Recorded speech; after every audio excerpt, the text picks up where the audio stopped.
Bonjour à toutes et à tous et bienvenue dans Acteurs Publics Solutions. Aujourd'hui, nous allons parler du plan de relance pour la transition écologique et énergétique. Et pour cela, en plateau, se trouve avec moi Marianne Laurent, directrice des prêts à la Banque des Territoires. Marianne Laurent, bonjour. Bonjour. Alors, en quoi ce plan est important pour la Banque des Territoires ? Alors, on part pas de zéro. La Caisse des dépôts, depuis longtemps, se préoccupe de développement durable avec une gouvernance adaptée.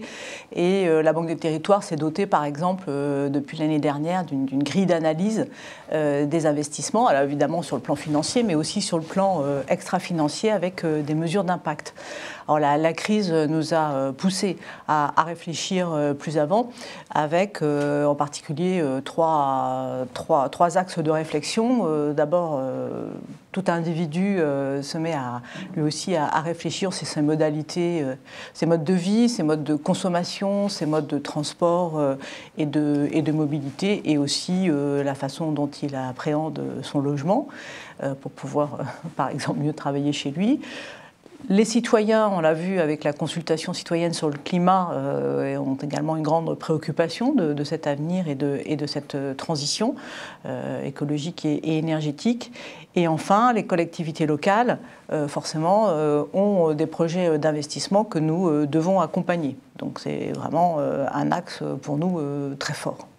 Donc, la Banque des Territoires a annoncé le 9 septembre dernier avec BPI France un plan de relance pour cette transition de 40 milliards. C'est beaucoup, 40 milliards. Alors 40 milliards, c'est beaucoup. Ces sommes se répartissent à part égale entre BPI et la Banque des Territoires. Donc comment ça se passe? En fait, on a toujours accompagné les collectivités locales dans leurs investissements.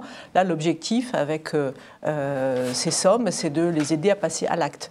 Donc on a des moyens financiers en fonds propres, on le sait, en investissement, en prêt. Ces outils ont été rénovés récemment.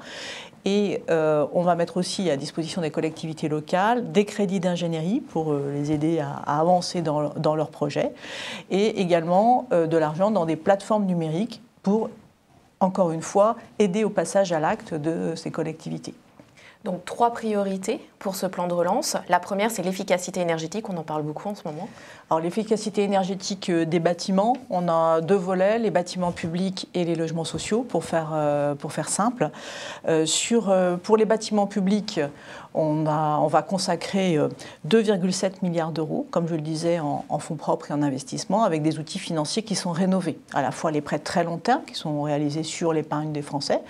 On fait levier également sur la ressource européenne, puisqu'on offre des prêts à taux fixe sur les ressources de la Banque européenne d'investissement, qui a un important volet également T2E.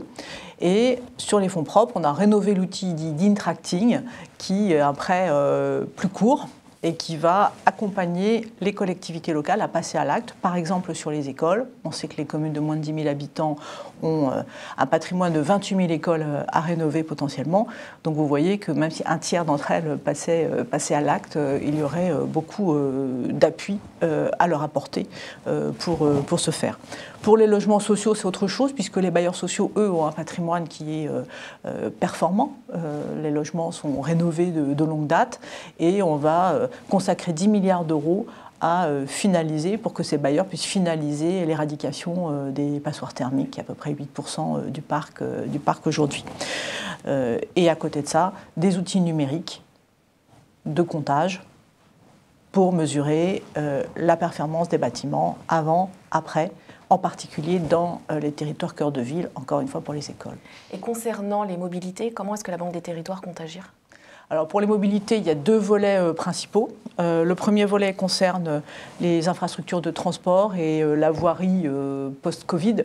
On voit bien qu'aujourd'hui, les transports en commun ont un peu moins la cote. On voit aussi un petit peu les... Voilà. Et puis quand on vient ici chez vous, on voit bien qu'entre les vélos, les voitures, les trottinettes, les bus, il y a quelque chose à faire sur les mobilités post-Covid. Donc ça, c'est quelque chose qu'on accompagne aussi avec des financements ad hoc.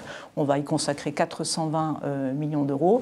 Le deuxième volet très important, ce sont les bornes de recharge électrique, puisque on fait beaucoup de promotions pour les véhicules électriques, mais comment est-ce qu'on les charge? Donc, sur l'autoroute, sur la route et chez soi. Donc ça, ce sont 3 sujets de préoccupation importants auxquels on va consacrer également 650 millions d'euros, et on va financer également des flottes de matériel propre, que ce soit du matériel ferroviaire, des véhicules ou des bateaux, des flottes fluviales par exemple. Alors, la Banque des Territoires renforce ses investissements en matière de durabilité et de résilience des infrastructures et réseaux. Comment est-ce que ça se traduit? Est-ce que vous avez des exemples concrets? Alors oui, évidemment, la crise, là je vous ai parlé des mesures immédiates qu'on met en place. Il faut réfléchir maintenant sur le long terme. On voit bien que la crise fait qu'on va devoir avoir des ouvrages d'art, par exemple, pour prévenir les crises ou prévenir les catastrophes. Rénovation des ouvrages d'art, rénovation des réseaux, assainissement, traitement des déchets, l'eau. L'eau, c'est très important. Il y a 850 000 km de tuyaux en France et on perd au passage 25% de l'eau qui transite. Donc on voit bien que c'est un phénomène majeur en termes de gestion des ressources durables. Et on a des financements spécifiques pour la rénovation de ces réseaux. C'est des financements qui vont jusqu'à 60 ans, donc adaptés à la longévité de ces tuyaux. On parle de tuyaux centenaires, donc on est bien sur des investissements très très longs qui vont aider à la résilience. Et on est en train de déployer, en fait, et de réfléchir au déploiement avec les agences de l'eau, par exemple, d'une plateforme de suivi des sinistres d'eau et qui nous permettra aussi de prédire en fait, les futurs sinistres, de manière à être en permanence dans l'anticipation et pas dans la gestion de la crise. Merci Marianne Laurent pour toutes vos explications. Je rappelle que vous êtes directrice des prêts à la Banque des Territoires.